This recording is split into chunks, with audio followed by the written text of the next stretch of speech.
there we go. It should turn red in just a second here. But hello and welcome everyone to the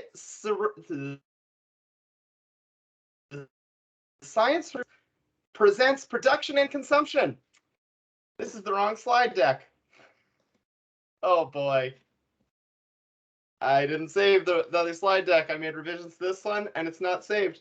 So we're going to do it without slides this evening. My apologies, everybody.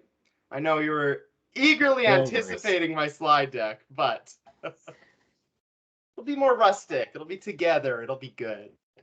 I want to start off by recognizing I'm coming to you from the traditional territories of the Coquitlam and Squamish peoples in what's now known as Burnaby, British Columbia.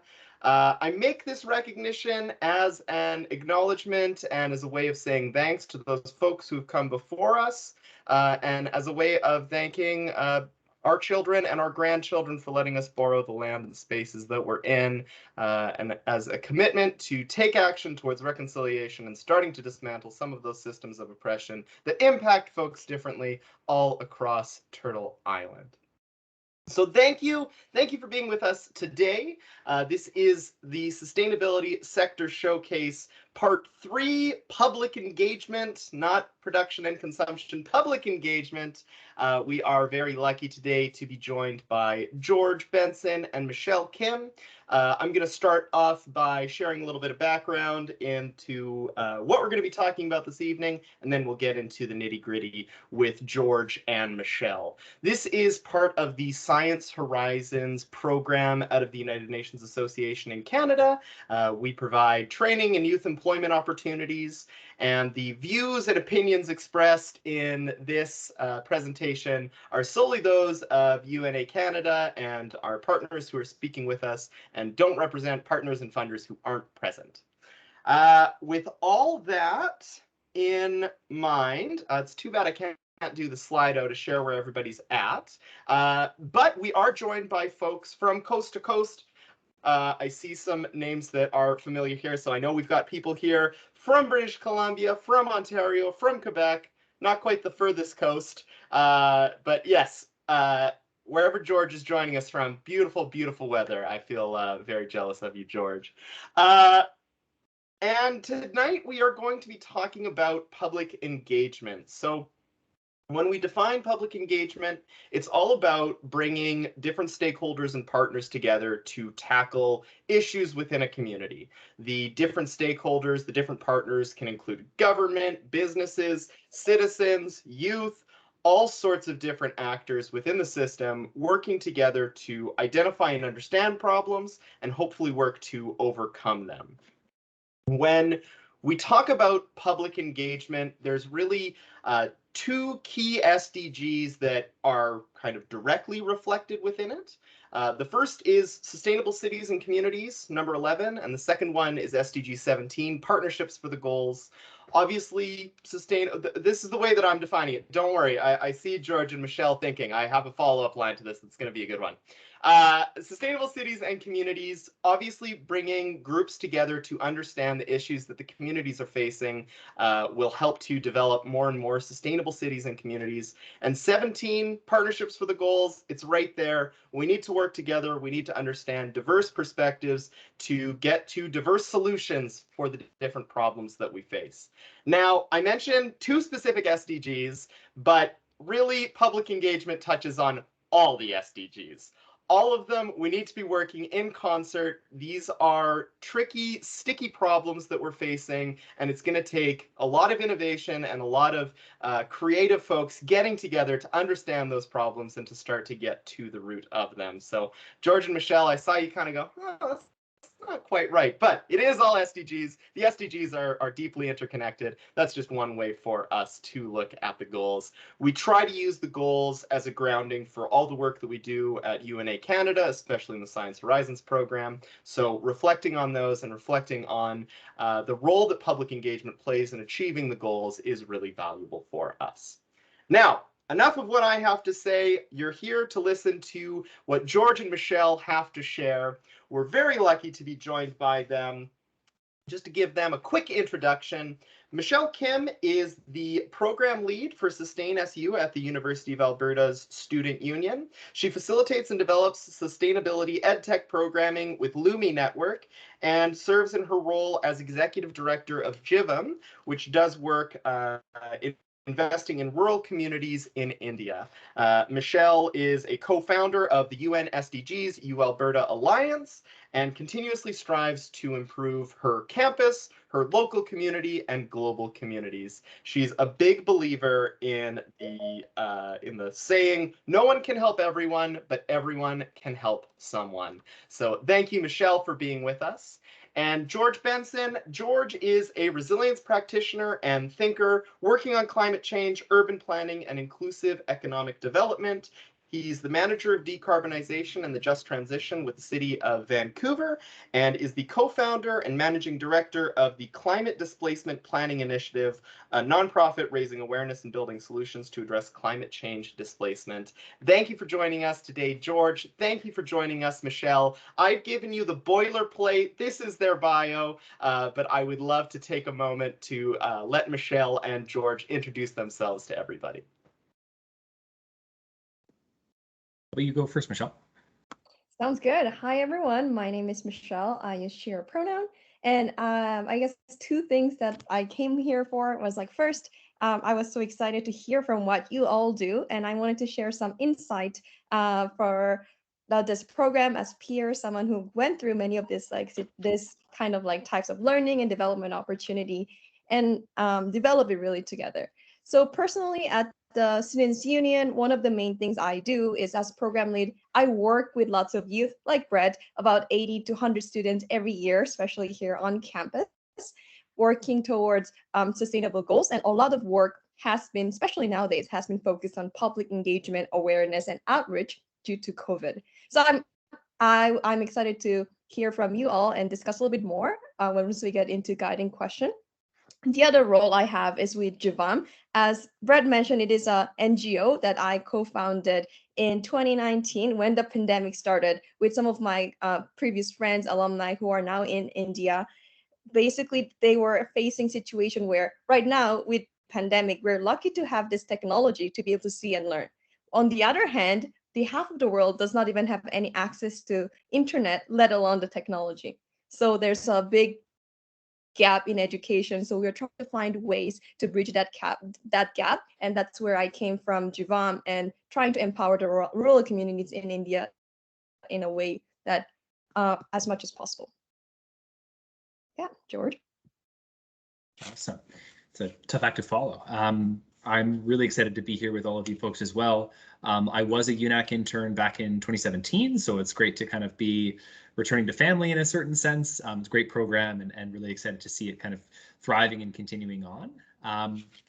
I am an urban planner by training, so I spend a lot of time thinking about public engagement, but increasingly in my role with a variety of organizations, I spend a lot of time thinking about kind of network engagement, trying to get away from the phrase stakeholder engagement. I'm sure a lot of you can appreciate some of the colonial implications of that, staking in the ground, this is our territory, but the idea that, you know, there are a variety of players of different types who need to be engaged, and it's not always a question of everyone in the entire world who we need to talk to, but there are some specific people who bring specific interests who are really important to be spoken with.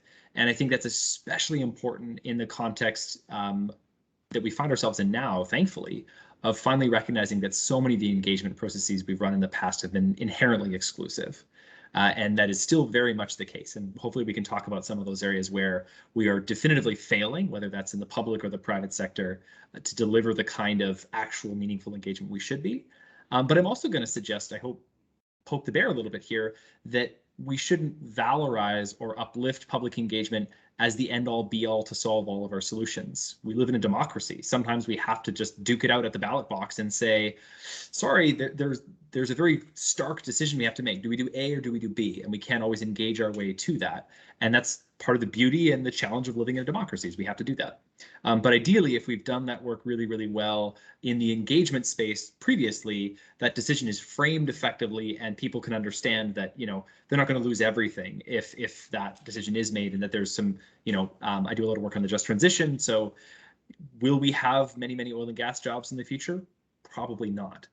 Does everyone who works in the oil and gas sector today deserve not just a job, but like a livelihood, a lifestyle, a connection to community, a sense of pride in what they do? Absolutely. And it is possible to do both of those things. Not easy, but possible. So I think I'm looking forward to that part of the dialogue going forward here. I work in urban politics. I do a lot of other volunteer work, and I'm excited to share any and all of that that's relevant to you guys. So I'll stop there. Awesome. I love it. Thank you, George, for the stakeholder check. Stakeholder, it's such a buzzword, and I've been corrected on it multiple times. I always try to correct myself. Partners is the term that I try and supplement it for. So thank you, definitely, George, for that piece, and Michelle as well, both for your insights already. I'm excited for this discussion. So starting things off, and George, I think you started touching on this a little bit, but when we're talking about public engagement, I think that there is definitely a shift right now that's going on. So there's definitely trends, there's opportunities that are exposing themselves, and challenges that are definitely exposing themselves as well. So maybe you could comment a little bit on the trends that you've seen overall. Where are there opportunities? Where are there difficulties? And what do we have to do to make it all work? Thank you. Thank you for queuing me up on that one. Maybe I'll ask a cheeky question for starters. 2.5 years into a pandemic, climate crisis, you name it, who's burnt out? I am. That, to me, at least, is a societal state of being right now. We live in a burnt out society. And we also live in an anxious and challenging society with urgent needs. That's a difficult world to live in, right? Like, we need to be going very fast to do a bunch of very complicated things, whether that's racial justice, climate action, decolonization, you name it. All of those are things we need to be doing today. And we need to keep doing those. We need to make progress quickly, but we also need to make sure we do those things thoughtfully and don't leave anybody behind at the same time. As someone who works on small parts of some of those things, I can tell you that's a very difficult proposition. And it takes a lot of humility, because I screw up every day and have to own that in front of the people that I work with. And it also takes a sense of balance of, like, what can we push forward relatively quickly? What is just such a fundamental challenge that we have to, take our time and, like, work very deliberately and carefully around it. But I think burnout is such an interesting sort of mega trend to characterize in this space, because, and actually I'm dating myself here. I turned 30 last year. I remember when the Trudeau government came in, there was back in 2015, there was this burgeoning explosion of all this engagement. And I don't mean to be partisan here. I think now in the, regardless of your political stripe, regardless of your institution, engagement is the word of the day. Everyone is doing engagement. And it was a recognition, not just because of the previous government, but just the state of play we were in that moment, that everyone wanted to be involved in all these questions. And again, somewhat cheekily, somewhat controversially, maybe, I want to suggest that maybe we've swung that pendulum a little too far in one direction, which is partially where this burnout is coming from. Literally just yesterday, there was a tweet that went out that got absolutely lambasted on Twitter from the Canadian Food Health Safety Agency or something like that, literally asking people about the ideal size of canned potatoes. I kid you not. The ideal size of cubed potatoes in Canadian food goods packaging. I sincerely doubt that that is an issue that the general public needs to weigh in on. I could be wrong. I'm willing to be proven wrong there, but I would suggest that the mandate for let's engage everyone on literally every small piece of everything might not be the strategy. I think the trend that I'm seeing is just like, okay, we need to do engagement all the time. And people are not asking the most important question is, what do we need? What are we actually trying to accomplish? Are we trying to make a decision? Are we trying to build awareness? Are we trying to understand a problem? What are we doing? And I think effective engagement is absolutely, like, it's any effective engagement has a foundation of knowing the why of what you're doing in the first place. And I would suggest that some engagement, a lot of engagement that I'm seeing, is not grounded in an effective why. The why is, oh, we need to do engagement. Okay, but to what end? With whom? For how long? What do you hope to get out of it? Is it agreement? Is it consensus? Is it disparate ideas? What are you looking for? So that kind of burnout piece is really interesting to me. And I think It's something I worry about, quite frankly, because engagement is important. We need to do more of it, but we need to do it smarter. And I'm not sure that we're doing it very smart now, especially at the city level, where we can talk a little bit more about that. So I'm gonna, I'll leave it there with that as sort of one mega trend. And Michelle, I'd love your thoughts on what you're seeing in this space. Definitely. One thing to clarify, it's so cool that because Brett got us with kind of a little bit similar and yet different spheres, because I work in university community where my most direct interactions are youth, students, faculty, research facility, and public society. So oftentimes, especially working with Students Union, we do a lot with like provincial government and a lot of work alongside that.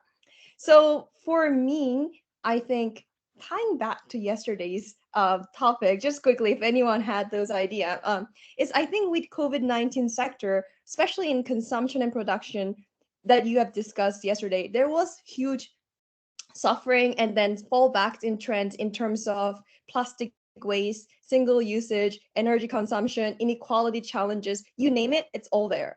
And we're all aware of it. So there's really like sadly lots of things scientists and many people are worried that it might be reverting back or even worse. But on the other hand, I agree with you, George. There's definitely a burnout with public engagement. But in a lighter note, I think there's also a little bit more awareness, people feeling the direct impact instead of like thinking, oh, this is something that is not related. People hear enough about it. So there's like a really, I think there is definitely dichotomy. Like people who never knew about it, learned about it. People who already know about it are, of course, inspired to do in the beginning, but it's lasting so long and it seems like change is not being made. And all of us being in this room sometimes do wonder whether things we do are actually making that impact. So I really liked the question George asked about why. That's actually something I was going to talk about as well. Because especially let's think about us, something that we are familiar with in our generation, social media. Where do we see it? 2019, like we see so much from like Black Lives Matter movement, Asian hate crime, reconciliation, and we hear all these things. And I remember one time I had to like opening up Instagram means being flooded by tons and tons of people resharing and sharing it. I think that is great, increasing awareness, increasing engagement. This is, of course, different platform of public engagement that is increasing awareness in my sector. And a lot of times that's how we want to start to get awareness amongst youth first. But the issue is one, burnout. But the other challenge, I think, is sustaining that momentum. People are, we don't want these social issues to be just a phenomenon, like a trend. Is racism a trend? Is like indigenous rights a trend? Why all these issues? What we are worried about is it is up there in social media. People know about it. People get sick and tired about it, and then they no longer say it. But on the other hand, people are still experiencing it. You just walk around the day. That's something that people truly fear, and there's a lot of things that are associated. The challenge is still there. The issue is still there, but it's just so interesting. And yeah, I think it's a double-edged sword, and it's so interesting to get really good concentration of engagement, but it doesn't last long. And that's something I feel like is a huge challenge for young adults, and I think is one of the contributors that associate us with the platform we are using. So I think that is one area I wanted to talk about in Western society as the trend that I see. On the other end, I think when I was working with Jivam, I guess I'll just quickly tell you what I thought about and why I ended up joining the organization or co-founder is one of my friend from University of Alberta back in the day. Now she's back in India helping out, and she was planning to come back, but she couldn't come back because of visa issues and COVID and so on. And she told me about situation. She said, it's so bad to the point where students cannot go to school. There's no electricity. There's no like we are tired and burned out about Zoom, but they have no access to it. Basic literacy rights. There's no mathematical skills. Grade 5 students cannot solve math equation that are grade 2 level. That's a challenge. So we thought about engaging and empowering. Like I think something that's related to George said is it's not a work that can be done by specific, but it requires like a community and network work. So we are trying to empower the rural community to engage in it. And I remember there was a time in the news again, you know what, India, they show the bodies and bodies of people being burned and then like I'm sure some of you remember those news media not too long ago, and there was huge fundings and fundraising going on. And what we found out with those engagement for public was, yes, it was there for a bit, but as soon as it was gone for the media, we were no longer able to provide aids to people because there was no more no more interest. It's no longer a hot topic, and those are, I think, continuing issues that are keep this part separating, I think, two groups, like maybe West and South. Yes, there's separation, but wealthy and people who are not wealthier within the countries are always getting a little bit more disparity. So I think what are the key changes I think that is necessary to improve this sector? There's a lot. I think diversification of platform is one thing. Identifying why you are choosing to take those stances is very important. And I think I would say they're starting from awareness, outreach, advocacy, and I think we have to go next to the empowering action portion. Each of us have different skill sets. Each of us has different background. So I'm happy to talk a little bit more about maybe what can we do a little bit in our discussion room, or maybe a little bit later on when we touch on it.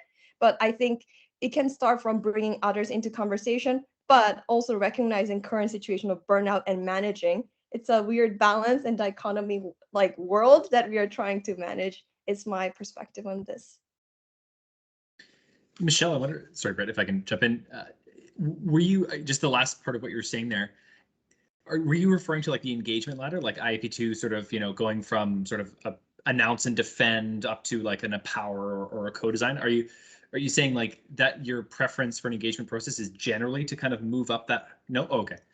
I mean, yeah, that is my personal things that I see within youth, how we can get started on it. Because sometimes as a younger adult, we were given platform, but we are not given in important seat to actually write that policy, make up that policy, and make changes. So I'm just thinking about what can we do. So I think we can always start within local community, we can national level, international level. But I just thought at least some things that we can begin with is starting with raising awareness or finding ways to outreach and advocacy. But it cannot stop there, but we have to take action. Mm-hmm. Well, I like what you're saying, Michelle, because I feel like it brings in the multiple pieces of this, right? Or the dimensions of this.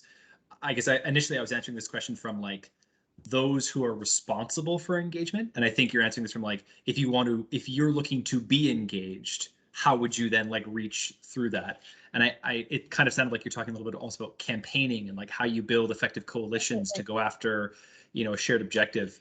I just want to throw in the chat a really brilliant podcast that was on the Vox Conversations a little while ago.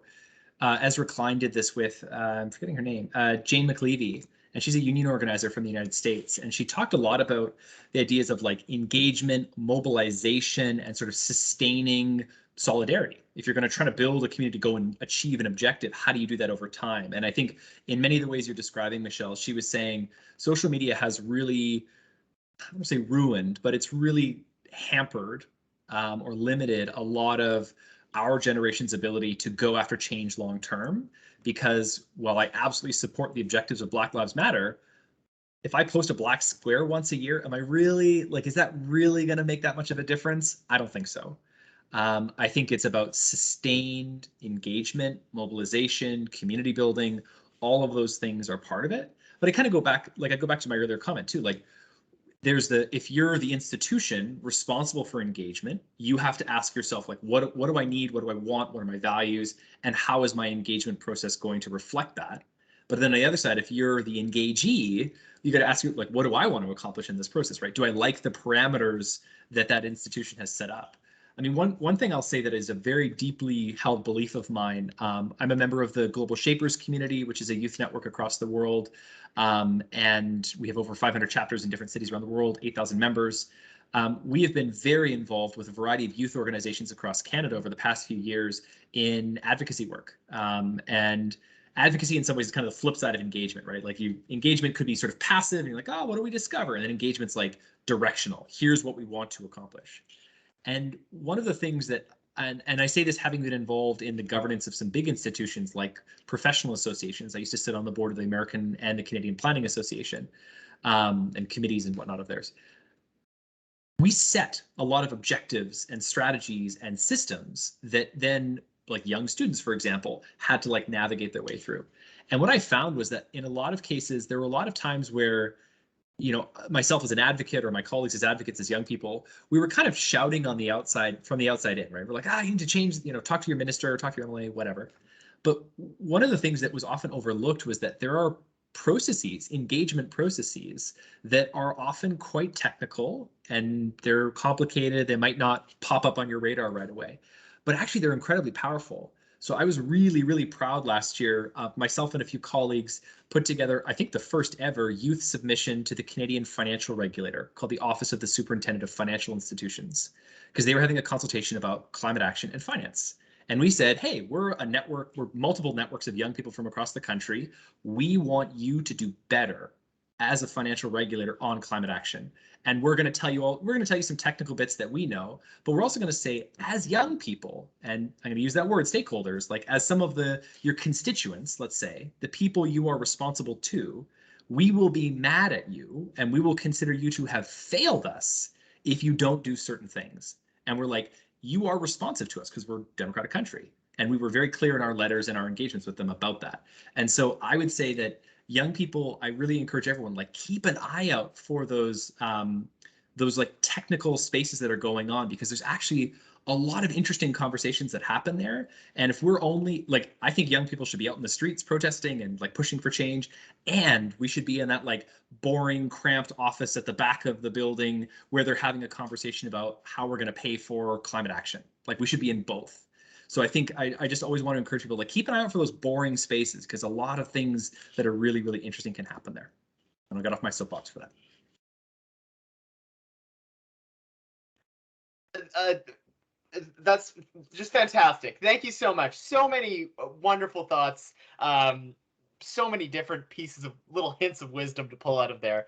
I think, I see Emin's question has popped up here. So from and maybe I'll try and paraphrase a little bit, Emin, and if you have more thoughts, you can throw them in the chat. But thinking about it from the perspective, and we'll take youth as a key demographic to consider here.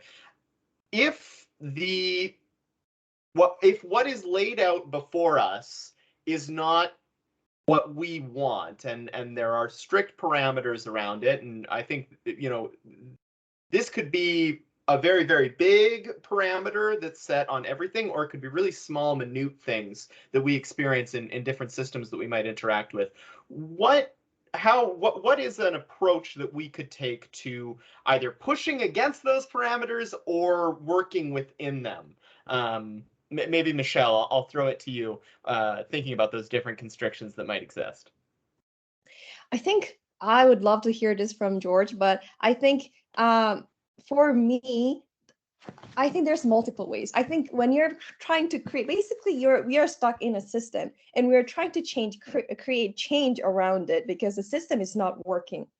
There is, I think, change management practices and classes that I have taken that you have to understand two kind of ways that we can engage. First is like understanding like how is a hierarchy system working and what is the network system that you can empower.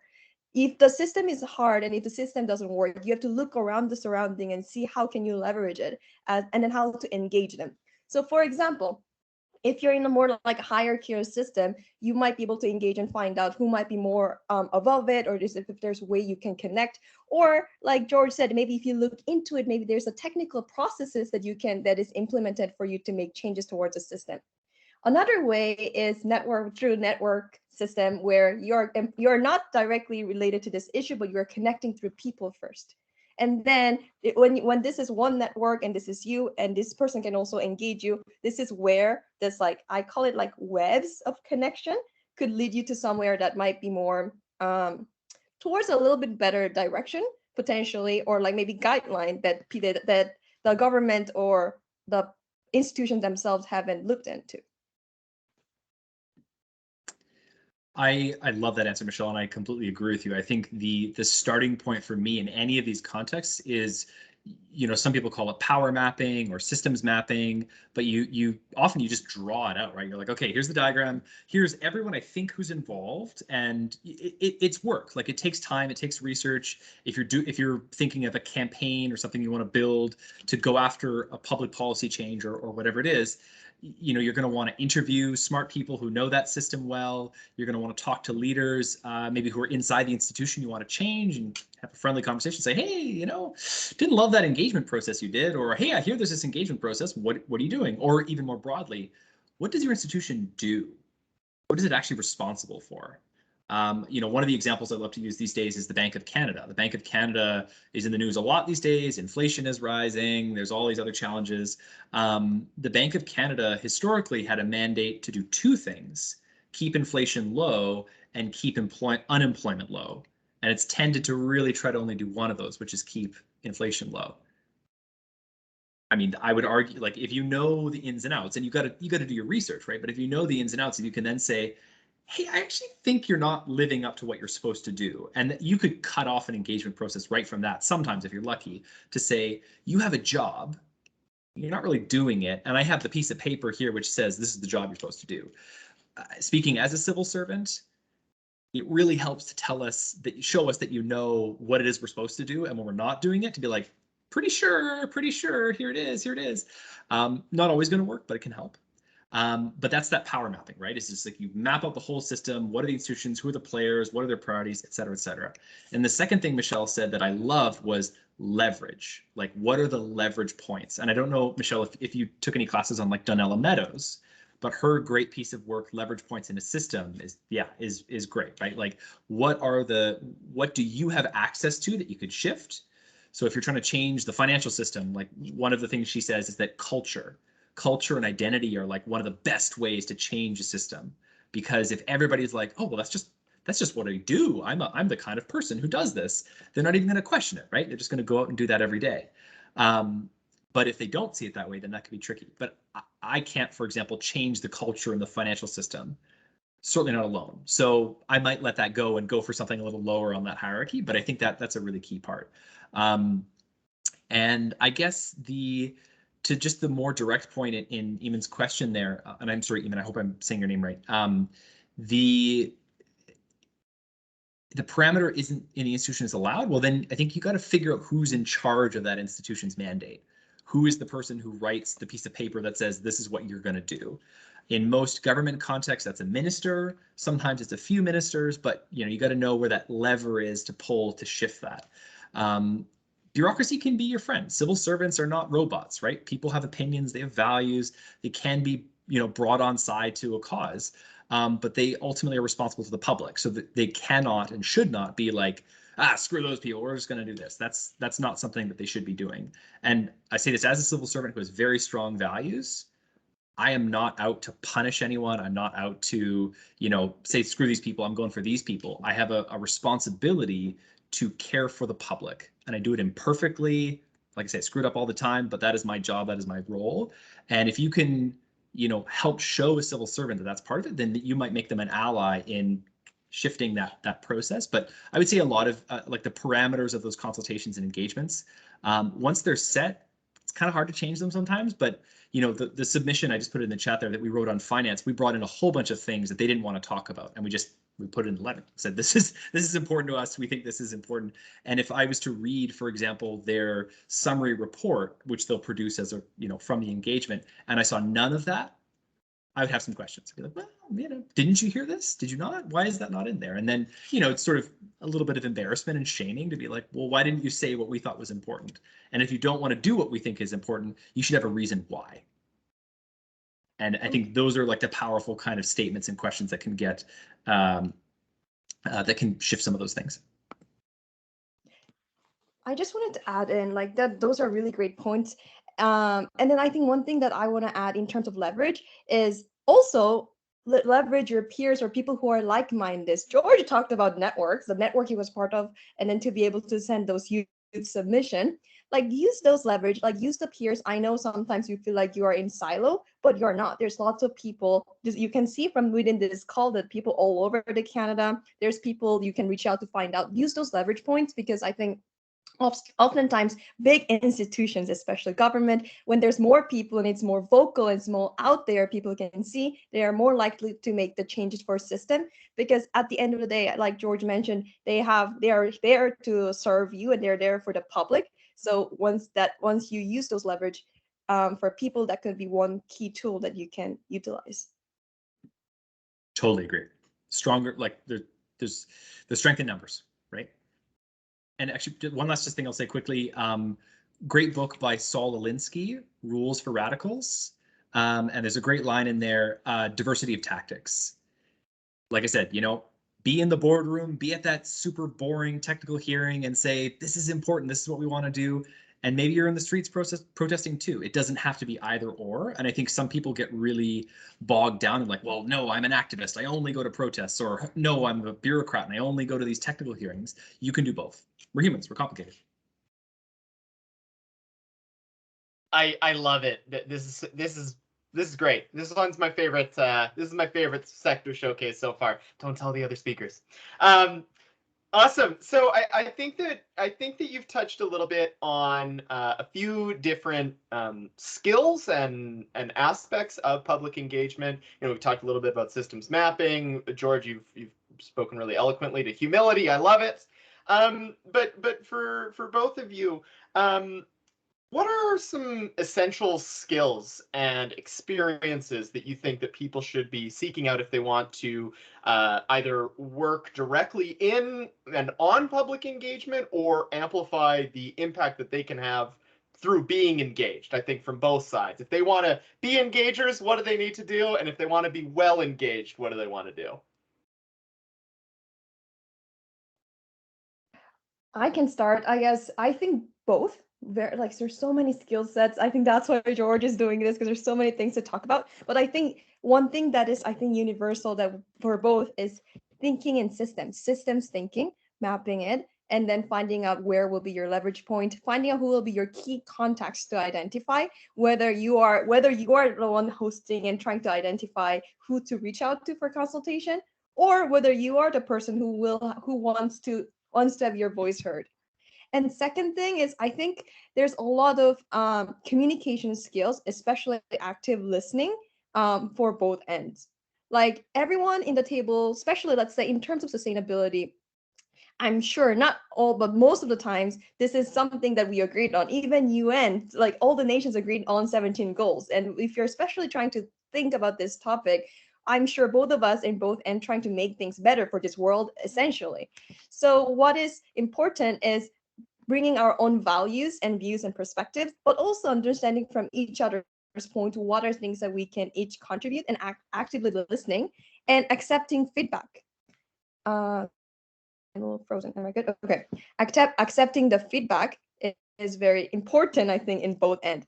As the person who are being engaged, you might be thinking like, oh, I'm the one who I want to share my opinion. Why is it important for me to accept the feedback? Because in order for us to move forward, let's think about university situation.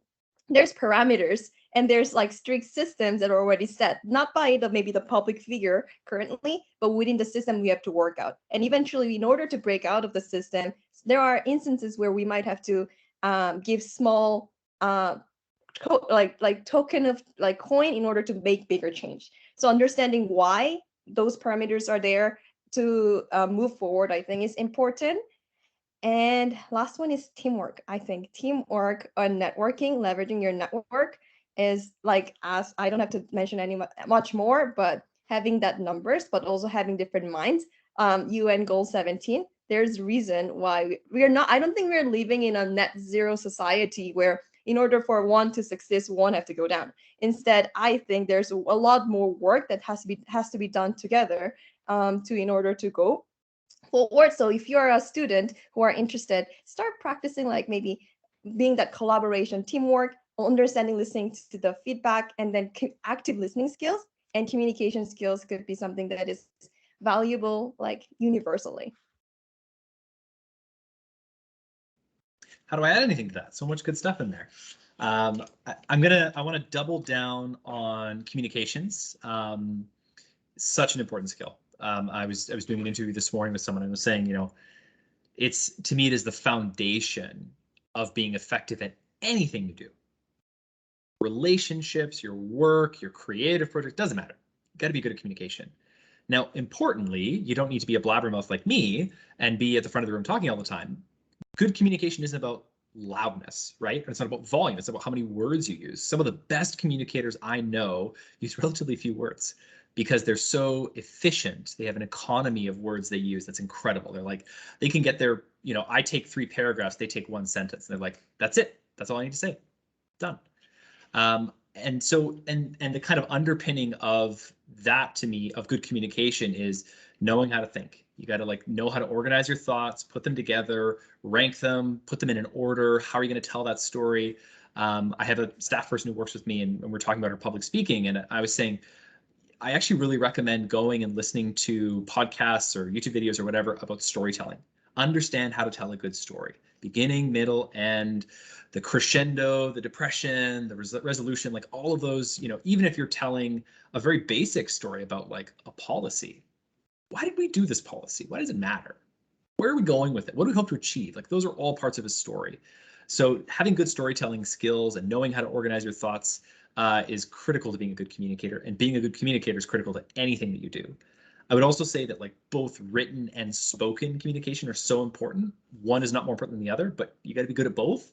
And I always recommend practicing that as much as you possibly can. I write semi-professionally, I speak all the time, everything. I am always learning, I'm always practicing. I read books about it, I study it every day of the week because it's super important. The other one, I'll throw out 2 more, just really, maybe 3 more really quickly in addition to what Michelle said. Humility. I think humility is really important, like going into these spaces. And I think this is what Michelle was saying about partially, active listening. You're like ready to engage in a process fully. And, know that you don't have all the answers, but you have some answers, right? And you need to sort of have a sense of balance there.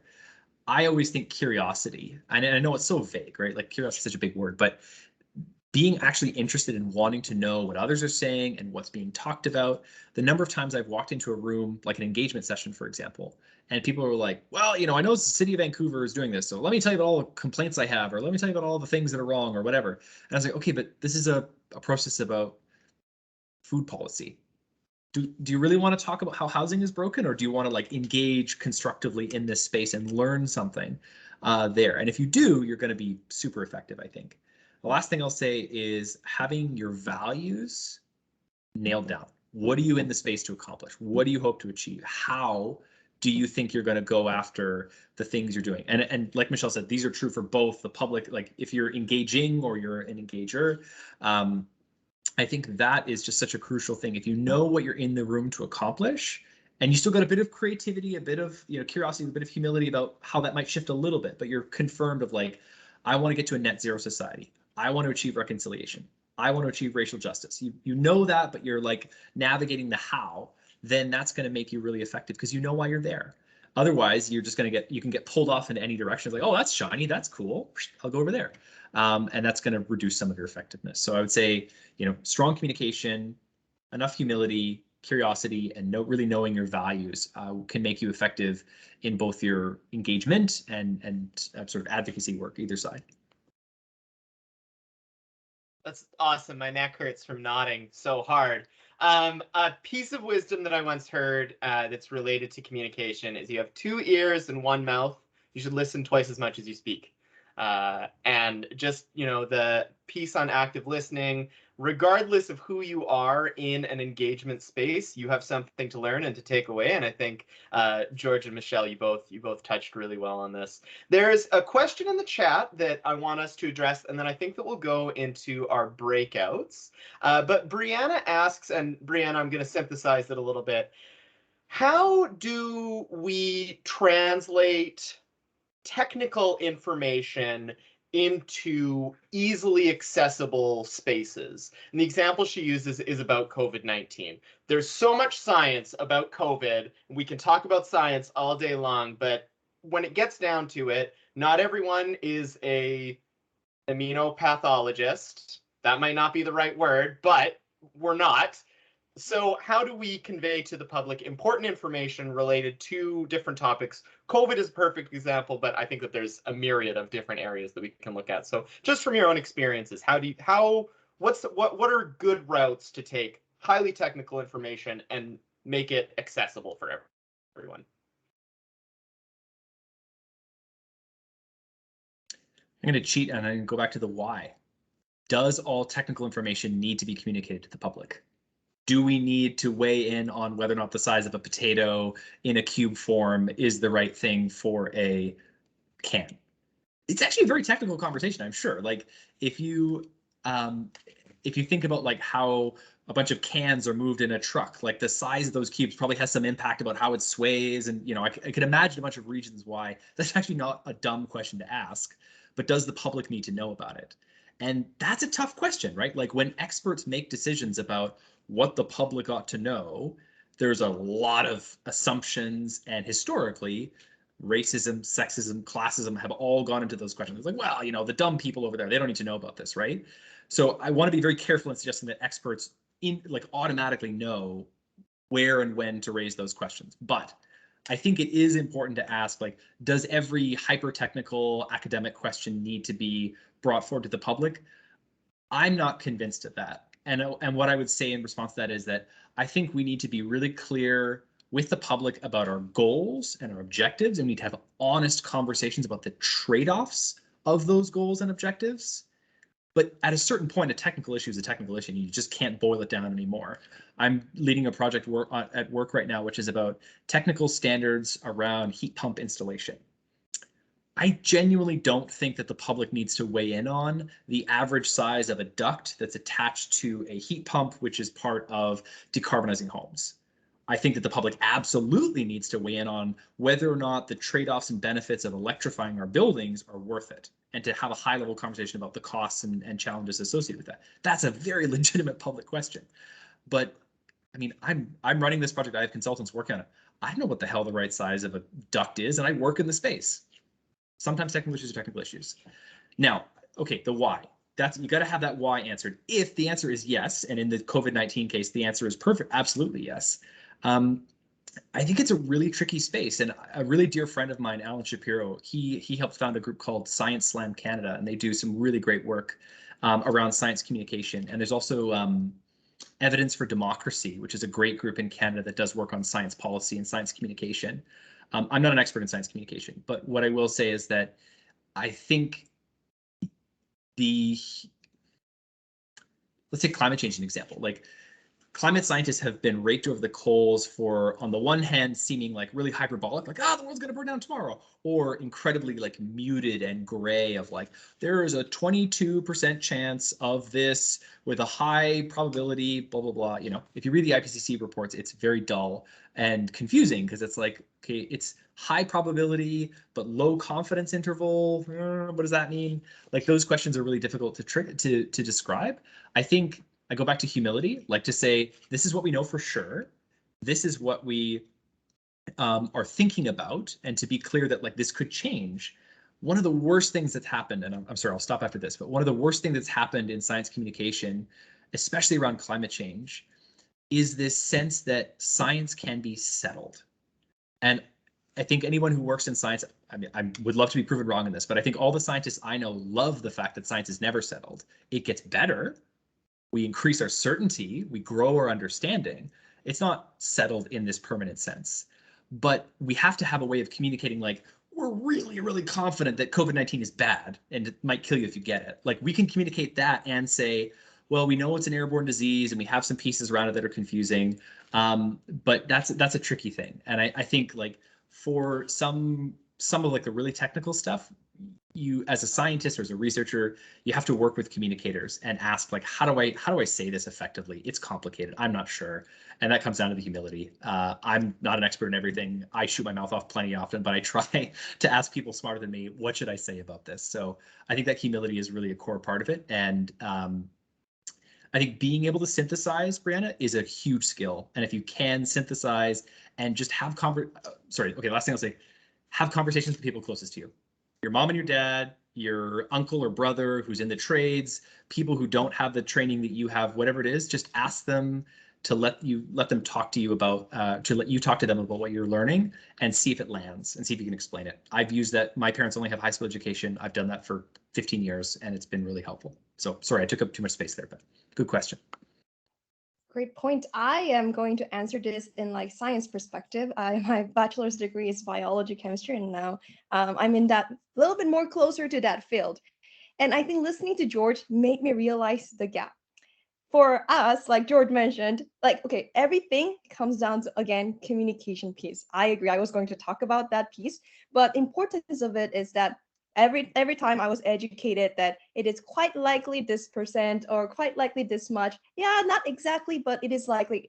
For politicians or people making policy, there's tons of things that are coming in. The question becomes, like, I think what George is trying to mention is like priority. How would George know that how is related? George might not have background in science, or George might have good understanding and synthesizing in mind, but needs to get there. But this is too technical. And if every time he's asking, and if you're saying it's uncertainly or quite likely, it's not clear enough. So I think recently that we're more and more scientists or like politicians coming in between, and there's like science communication courses. I'm sure lots of universities are doing, trying to bridge that gap, trying to find ways to like raise awareness and alarm. So because when you're getting so much information in depth, you should at the same time understand politicians might get a lot of these pieces around. So how are we going to make sure this is connected and guide them, saying this is why we think, and then trying to go back to that storytelling pieces so that George can effectively communicate along. So I think synthesizing is very important. We come back to that communication piece. So you, and then Brianna, you're absolutely right. You said things get lost in translation. That is the case, and that is in fact what we're facing. People like science has been saying, oh, this will happen for like 20, 30 years. Policies does not come. It takes at least 10 years to come out. And why do you think is that? The idea of prioritization, because there's a gap in understanding, and gap in understanding the urgency, I think, is the challenge. Fantastic. You guys, my neck is sore. I think that we're going to have to call the panel portion of this to an end, and then we'll jump into our breakout rooms, and I'll get a bit of a break for my neck here. So I will stop our recording.